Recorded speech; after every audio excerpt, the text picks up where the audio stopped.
नमस्कार दर्शकों, खबरनवीस में आपका स्वागत है। अगर आपने खबरनवीस को सब्सक्राइब नहीं किया है तो इसे जरूर सब्सक्राइब करें और लेटेस्ट खबरों और अपडेट्स के लिए बेल आइकॉन को भी जरूर थी। लेकिन अफसोस ये है कि जिनके हाथ में हाथ डाल के हम चल रहे थे, उन्होंने संकट की घड़ी में हाथ छुड़ा लिया। लेकिन हम धन्यवाद देंगे माननीय अखिलेश यादव जी को, समाजवादी पार्टी के राष्ट्रीय मुखिया को, जिन्होंने इस संकट की घड़ी में मेरे कंधों पर एक हमदर्दी का हाथ रख दिया। हालांकि आप लोगों ने बहुत भड़काया कि अफजाल अंसारी जैसे बदनाम आदमी को अखिलेश यादव ने, हमारे नाम पे बदनामी नहीं जुटा पाते थे तो आप लोग बोलते थे मुख्तार अंसारी के भाई अफजाल अंसारी को। मैं मुख्तार अंसारी से 10 साल बड़ा हूं। मैं जब विधायक हो गया था तो अभी वो फुटबॉल हाफ पैंट पहन के खेलता था। लोकसभा चुनावों की सरगर्मियां बढ़ गई हैं। समाजवादी पार्टी ने गाजीपुर लोकसभा सीट से बसपा सांसद अफजाल अंसारी को समाजवादी पार्टी से प्रत्याशी घोषित कर अपना पत्ता खोल दिया है, जबकि अभी भाजपा, बसपा और अन्य राजनीतिक दलों के प्रत्याशी आने बाकी हैं। ऐसे में प्रत्याशी घोषित होने के 5 दिन बाद अफजाल अंसारी बतौर प्रत्याशी पहली बार सपा कार्यालय लोहिया भवन गाजीपुर पहुंचे, जहां उन्होंने स्थानीय नेताओं और कार्यकर्ताओं संग एक बैठक कर आवश्यक बिंदुओं पर चर्चा की। इसके बाद उन्होंने प्रेस वार्ता भी की, जिसमें जिलाध्यक्ष गोपाल यादव, पूर्व बसपा विधायक उमाशंकर कुशवाहा, अशोक बिंद आदि कई समाजवादी चेहरे उपस्थित रहे। बता दें कि अफजाल अंसारी पहले कम्युनिस्ट पार्टी से 4 बार विधायक और 1 बार समाजवादी पार्टी से विधायक रहे। साल 2004 में वे सपा से सांसद चुने गए थे, लेकिन फिर वो बसपा में गए। उसके बाद उसे छोड़कर कौमी एकता दल बनाए, फिर बसपा में गए और गठबंधन से 2019 में फिर सांसद चुने गए, लेकिन फिर 2024 चुनावों से ऐन पहले सपा ने उन्हें फिर से अपना प्रत्याशी घोषित कर दिया है। आइए सुनते उनकी प्रेस कॉन्फ्रेंस। चुनाव इस बार का 24 का होगा, वो दल, पार्टी, जात, धर्म, मजहब से ऊपर उठकर चुनाव लड़ा जाएगा। भाजपा के लोग कल कार्यालय का उद्घाटन किए तो इस सवाल पे कुछ नहीं बताया कि कितने से हार रहे हैं इस बार। उनकी चर्चाओं को हमसे सवाल में पूछा जा रहा, इसलिए मैं कह रहा हूँ हालत खराब हो गई है। जो चहक रहे थे कि अब तो पर्चा भी नहीं भर सकते अफजाल अंसारी, सजा करा दिया गया और आधे सत्य को पूरा सत्य मान के बैठ गए। सत्य में वो जयते कहने लगे। अब जब पूरा सत्य सामने आया है तो नींद उड़ गई है, गड़बड़ा गया कि अब क्या करें। कार्यालय तो खुल गया, प्रत्याशी कौन है कहीं बोर्ड पे कुछ दिखाई दिया? आप लोग तो गए रहे होंगे। तो ये कब तक सूखा पड़ा रहेगा? अकेले कब तक बैटिंग करेगा आदमी? उन्होंने कहा कि हमारा निशान कमल का फूल है। कमल का फूल तो गाजीपुर में 21,000 पे भी सिमट चुका है। ये निशान कमल का फूल गाजीपुर में 21,000 का रिकॉर्ड है। गूगल में खोल के देख लीजिए। कार्यकर्ता किसी दल की रीढ़ की हड्डी होता है और वो मन बना ले। भगवान राम जब समुद्र पर पुल बनाने गए तो उन्हीं ने बनाया था, तो वो सब हनुमान बन गए थे। उस वक्त समुद्र बांध दिया गया, तो इस बार भी चुनाव में तो हमारे कार्यकर्ता भी बांध देंगे। बस जितना मेहनत कर सकते हैं आप लोग करिए। धरातल पर ये लोग जाएंगे तो अभी जनता खोज रही है कि ऐसा तो दुनिया में नहीं देखा गया था कि सरकारी अधिकारी और कर्मचारी आने वाले हैं, प्रधान जी जल्दी जल्दी गांव का जनता के झूठ सच बोल के बटोर ला। और जब यहाँ लोग तो सबके संकल्प लेवे के पड़ी। मुट्ठी में, हाथ की मुट्ठी में मिट्टी ले ले करके संकल्प लेवे के बाद कि मोदी जी को और मोदी जी की योजनाओं से बड़ा खुश और प्रसन्न है, हम वोट देंगे। तो कौन किसको ठग रहा? ये सरकार उसकी मशीनरी जनता को ठग रही या ये जनता उनको ठग रही? वो तो पूछा तो बता रहे लोग कि साहब सारा पैसा भी गांव सभा का ही लग गया, उसमें 40-50 हज़ार रुपया खर्चा हो गया। हर प्रधान रो रहा। ये बताओ भैया, गांव सभा का जो बजट रहा ये तो गांव में छोट मोट विकास खातिर रहा, लेकिन आज गांव सभा के बजट के ऊपरे से खबर आवता कि मैं मिडिल प्राइमरी स्कूल रंगवावे एक कायाकल्प कर। जब उसे फुर्सत होता तो कहता कि अच्छा भैया अब एक काम कर जा कि है शौचालय जो अधूरा बा या जो नहीं बनल ओके बनवा जा। उसे फुर्सत हो जाता तब कहत हुआ लोग कि जितना अनहरिया मवेशी घूमत हुआ सो छुट्टा साढ़ भैंसा इन्हन के चारा का प्रबंध भी वही बजट से कर, उसे फुर्सत हो जाता। तब कहत हुआ लोग कि हई 10 रुपया वाला झंडा 50-50 रुपया में गांव में बेच। अब बताई सरकार, हमन के प्रधान बनल पड़ी जाए जनता का वोट से। गांव की इकाई, पहली इकाई का जो सम्मानित प्रधान है, आज वो रो रहा है कि हमने से कहल जाता कि तम्बू लगावा, लाउड स्पीकर, खाना का पैकेट, कुल प्रबंध कर, अधिकारी लोग यहाँ संकल्प दिवावे। सांसद जी, यही तो है, झूठ का एक आडंबर है। अब वही पे कुल गांव में यात्रा हो गई, तो सीडीओ साहब, बीडीओ साहब, थानेदार साहब, तहसीलदार साहब, ये लोग जेकर पैरवी कह दी हैं जनता के वोट दे, ये लोग कहीं उत्तर तो जनता जाई दक्षिण, क्योंकि ये तो रोज शोषण कर रहे हैं। किसी की आवाज़, किसी की फरियाद न तहसील में, न थाने में, न ब्लॉक में, न कचहरी में कहीं सुनी नहीं जा रही। आम आदमी अपमानित किया जा रहा, लूटा जा रहा। बेईमानी, भ्रष्टाचार अभी कभी ऐसा था ही नहीं जो सीना जोरी के साथ इस समय हो रहा। ये सारे मुद्दे हैं चुनाव के। अब विकास, तो आप लोग विकास का हवा खड़ा किए हो। हमसे मिले थे लोग, कई लोग कहे कि भैया याद बा ओ बेर भइल रहो जब तो हमनी का सिम मांगे खातिर बड़ा सोर्स लगाई जा, तू BSNL का सिमो कह कि 100 गो आइल बा, कैसे दे, नंबर लगा के दो। आज BSNL का सिम कुछ इनाम दे के भी देव तो केहू ना ले। अब इसको भी आप कहते हो विकास की अंतिम सीढ़ी पे है, इसके बाद बैकुंठे है, अब ओके आगे कोनो सीढ़ी नहीं के। आज आप लोहिया भवन में आए, क्या महसूस हुआ? बहुत अच्छा महसूस हुआ। ये भवन अपना है, ये घर अपना है। मैंने इस सवाल पर बस इतना कहना चाहता हूँ कि एक मन में संकल्प था जो पिछले चुनाव के बाद से लगातार सरकारी मशीनरी का दुरुपयोग करके हमारे साथ जो जाति और उत्पीड़न किया गया, गाजीपुर की जनता इसे देखती रही, वो पीड़ा महसूस करती रही। उसकी हमदर्दी हमारे साथ है और कल भी थी। लेकिन अफसोस ये है कि जिनके हाथ में हाथ डाल के हम चल रहे थे, उन्होंने संकट की घड़ी में हाथ छुड़ा लिया। लेकिन हम धन्यवाद देंगे माननीय अखिलेश यादव जी को, समाजवादी पार्टी के राष्ट्रीय मुखिया को, जिन्होंने इस संकट की घड़ी में मेरे कंधों पर एक हमदर्दी का हाथ रख दिया। हालांकि आप लोगों ने बहुत भड़काया कि अफजाल अंसारी जैसे बदनाम आदमी को अखिलेश यादव ने, हमारे नाम पे बदनामी नहीं जुटा पाते थे तो आप लोग बोलते थे मुख्तार अंसारी के भाई अफजाल अंसारी को। मैं मुख्तार अंसारी से 10 साल बड़ा हूँ। मैं जब विधायक हो गया था तो अभी वो फुटबॉल हाफ पैंट पहन के खेलता था। लेकिन आप लोग ऐसा परिचय कराते हैं जैसे वो हमारे बड़े भाई हों। आप याद नहीं करेंगे डॉक्टर मुख्तार अहमद अंसारी को, आप याद नहीं करेंगे ब्रिगेडियर उस्मान साहब को, उनकी कुर्बानियों को, हमारे परिवार के उस आदर्श को, उस इतिहास को जिसके सामने नतमस्तक हो जाती है, शर्मिंदा हो जाती है भारतीय जनता पार्टी की व्यवस्था, उसको तो याद नहीं करेंगे। तो आप कहेंगे मुख्तार अंसारी के भाई को टिकट दे दिया, खुश हो गया, हवा निकल गई। आप बताइए किसको लाएंगे? आयात करके लाएंगे कि विरासत किसी को देंगे? आप विरासत को न मानने वाले लोग हैं। आपसे मतलब अपने पे मत लीजिएगा। जिनकी उनकी बात कर रहा हूँ जो लोग आदर्श की बात करते हैं, चाल चरित्र और चेहरे की बात करते हैं, परिवारवादी पार्टी का दूसरों पे आरोप लगाते हैं। हिम्मत है दिलवा दीजिए किसी से बयान। कोई कह दे मजबूती और दमदारी से कि हम आज भी और गाजीपुर में भी परिवारवादी व्यवस्था को लागू करेंगे।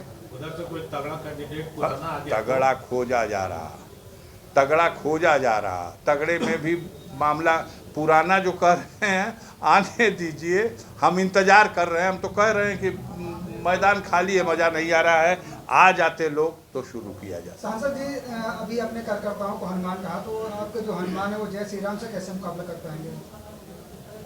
ये बतावा कि जय श्री राम के बा तू कि मोदी? एक जना भाट रहना हूँ, कहला हूँ कि मोदी विष्णु अवतार है, लेकिन ये भाटगिरी है।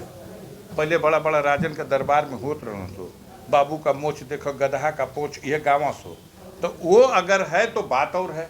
लेकिन भगवान राम करोड़ों करोड़ों लोगों की आस्था है, आस्था के प्रतीक है। भगवान राम के ऊपर रिजर्वेशन बका कि तो से परमिशन लेके हो भगवान का। हनुमान एक शक्ति का प्रतीक है। मैंने इस बात पे कहा और मेरा आज भी मानना है कि हमारे कार्यकर्ता ही हमारे हनुमान हैं। आज यही समुंदर में पुल बनाएंगे और भगवान राम के लिए भी समुंदर में उन्होंने ही पुल बनाया था। सांसद जी पिछले ये भगवान मत कहिए, इनको मारीच कहिए, इनको रावण कहिए। ये भेष बदलने वाले लोग हैं। मारीच हरना बन के आके ठग दिया और रावण साधु के भेष में आके हर ले गया सीता मैया को। ये वो हैं लोग, ये उल्टा कहानी है। सांसद जी पिछले 35 साल का इतिहास है कि वो इतिहास आप पढ़िए, ओहू के पहले चले जाइए कि भारत में चुनाव नहीं होता था। ये कौन सी बात है? आपको ये देखना पड़ेगा कि कितनी बार परिसीमन हुआ है। कॉमरेड सरजू पांडे मेरे राजनीतिक गुरु थे।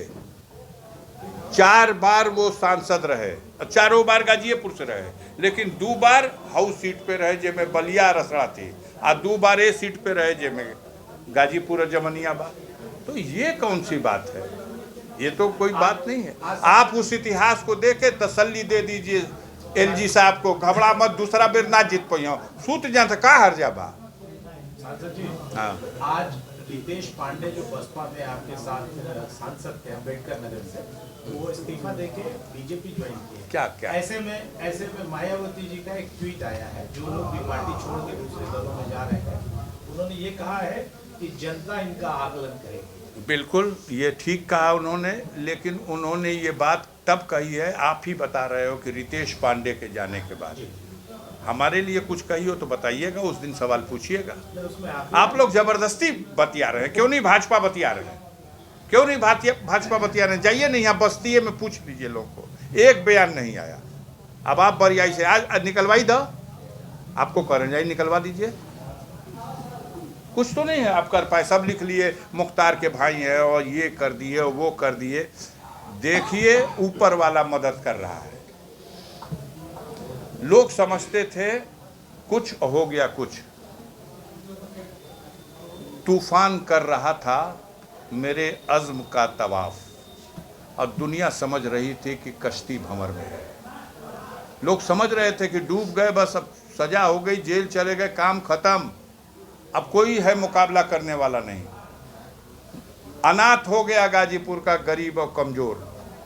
लेकिन उन्हीं की दुआ में ये ताकत थी कि भगवान ने मुझे फिर सक्षम कर दिया न्यायपालिका के माध्यम से कि तुम चुनाव लड़ सकते हो, और जब मैं चुनाव लड़ूंगा तो ये गरीब फिर पूरी ताकत और ऊर्जा के साथ खड़ा होगा।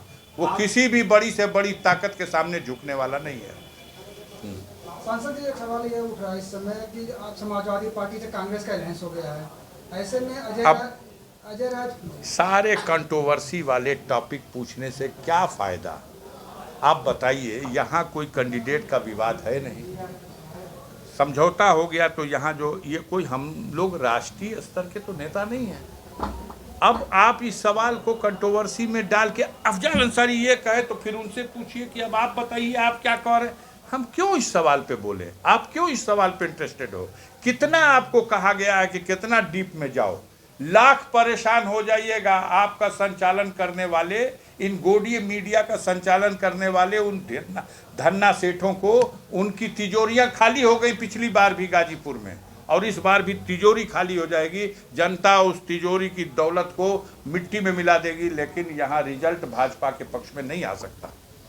ये गाजीपुर है, ये झुकने वाली नहीं है। और कंट्रोवर्सी के सवाल हमसे मत पूछिए। इस बात की आप प्राथमिकताएं रहेंगी सांसद जी? प्राथमिकता तो आप हमसे पूछते हैं लेकिन लिखते नहीं ना।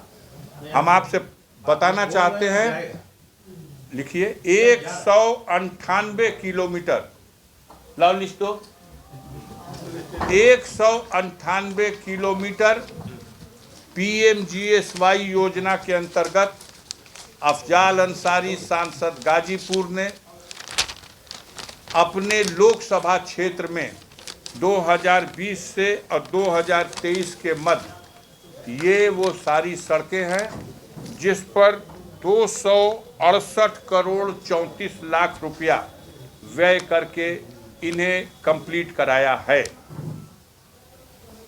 पीएमजीएसवाई योजना का ये नियम है, ये नीति है कि उस क्षेत्र का सांसद अपनी मानक के अनुसार उन सड़कों का प्रस्ताव करेगा, एस्टीमेट बनेगा, वही अनुमोदन करेगा, और जब सड़क बनेगी तो वही उसका शिलान्यास और उद्घाटन करेगा।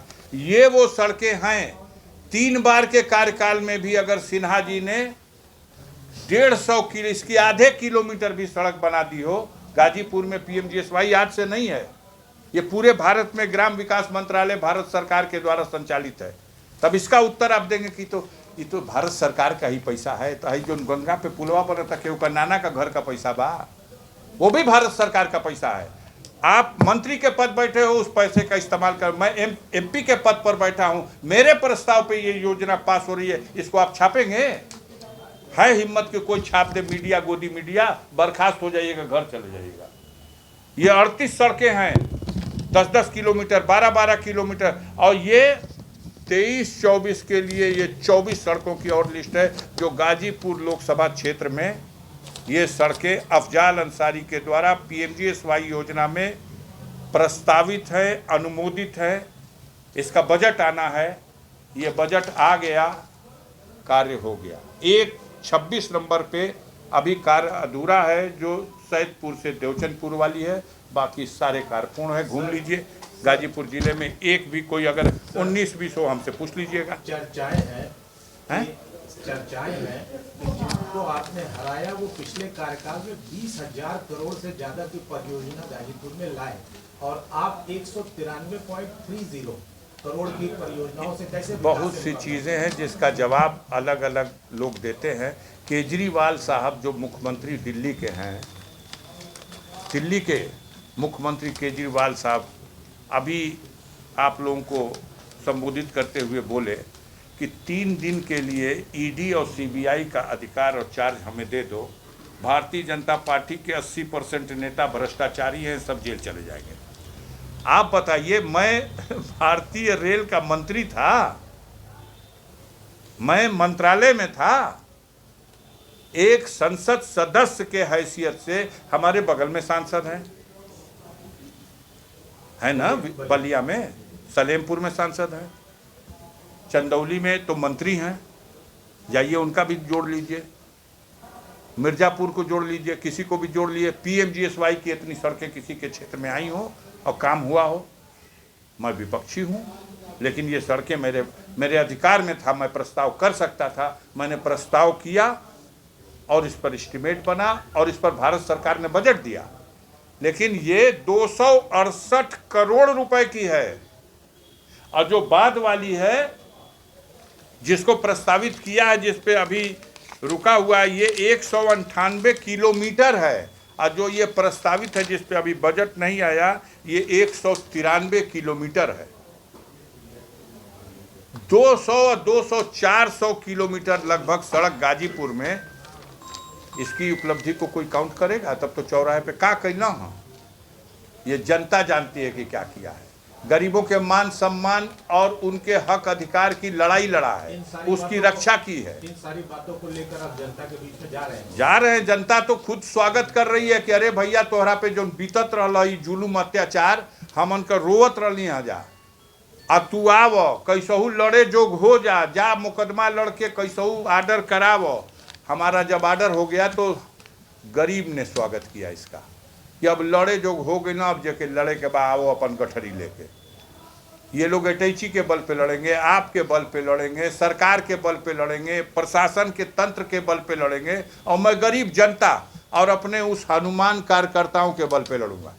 और परिणाम 2004 को लक्ष्य किया गया है कि उस रिकॉर्ड को तोड़ देना है। 2004 में समाजवादी पार्टी के सिंबल पे लड़ा था मनोज सिन्हा, भारतीय जनता पार्टी के सिंबल पर। यही मनोज सिन्हा 1,88,000 वोट पाए थे, और बहुजन समाज पार्टी के सिंबल पर हमारा भाई यही उमाशंकर कुशवाहा चुनाव लड़े थे, जो 1,85,000 वोट पाए थे। 3,000 के अंतर पे थे मनोज सिन्हा और इनका वोट, और मेरा था 4,17,000 वोट। यही समाजवादी पार्टी थी, यही उनके हनुमान कार्यकर्ताओं का यह जोश था, यह खरोश था, यही गाजीपुर की जनता थी जिसने वो फैसला दिया था। सांसद जी अभी आप संबोधन कर रहे थे कार्यकर्ताओं को, तो इस दौरान जयंत चौधरी को लेकर आपने कहा कि दरवाजा हमने बंद किया लेकिन कुंडी लगा के रखा है।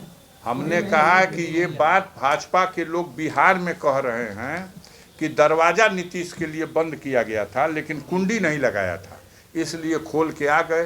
तो भैया अगर वो पलटल चाहिए तो यहाँ दरवाजा बंद भइल बा, अगर हेल के आवल चाहम तो चल यहाँ से कुंडी नहीं के लगल उन्हीं खातिर ना ही औरो जे बा परिस्थितियां बदलेंगी तो उसके लिए सबके लिए दरवाजा खुला है। राजनीति में दरवाजा कुंडी नहीं लगती इसमें। हाँ आपकी एक याचिका हाईकोर्ट में पड़ी हुई है। मैंने पिछले बार आपसे ये कहा था कि हर तारीख पे मैं प्रयास करता हूँ, आपके माध्यम से सिफारिश करता हूँ, रोज़ इस खबर को चला दीजिए कि उसको हर हाल में सुप्रीम कोर्ट ने आदेश कर रखा है, डे टू डे सुनवाई हो, 3 दिन का फैसला। क्या लगता है, क्या उम्मीद है? मैं 101% बेदाग था, बेदाग हूँ, बेदाग रहूंगा। अब देश की न्यायपालिका पर आज भी भरोसा है। वो जिस दिन टूट जाएगा देश में लोकतंत्र खत्म हो जाएगा। उन लोगों को उस पर भरोसा होगा। जब मैं 2019 का चुनाव लड़ रहा था तो लोग भी कह रहे थे कि 3 जुलाई को फैसले की तारीख है दिल्ली की सीबीआई कोर्ट में, तो जिता दिया जनता ने अपनी अदालत में। वो 23 मई को उसका फैसला आया और जिता दिया न्यायपालिका में जो 3 जुलाई को उसका फैसला आया, जिसका इंतजार करा रहे थे पूरे चुनाव। तो बेदाग बरी हुआ और मैं तैयार हूँ, सहर्ष तैयार हूँ यार। मेरा जीवन एक खुली किताब है, एक संसद सदस्य हूँ और 12 साल पुरानी गाड़ी में घूम रहा हूँ, 12 साल पुरानी गाड़ी में चलता हूँ। शौक थोड़ी है 12 साल पुरानी गाड़ी में चलने का। कहीं पंचर होती है, कहीं कोई खराबी आ जाती है, उसी को झेलता हूँ, चल रहा हूँ, लेके चल रहा हूँ। ईडी सुनिए 62 घंटा पूछताछ की है। अगर आपने खबरनवीस को सब्सक्राइब नहीं किया है तो इसे जरूर सब्सक्राइब करें और लेटेस्ट खबरों और अपडेट्स के लिए बेल आइकॉन को भी जरूर दबाएं।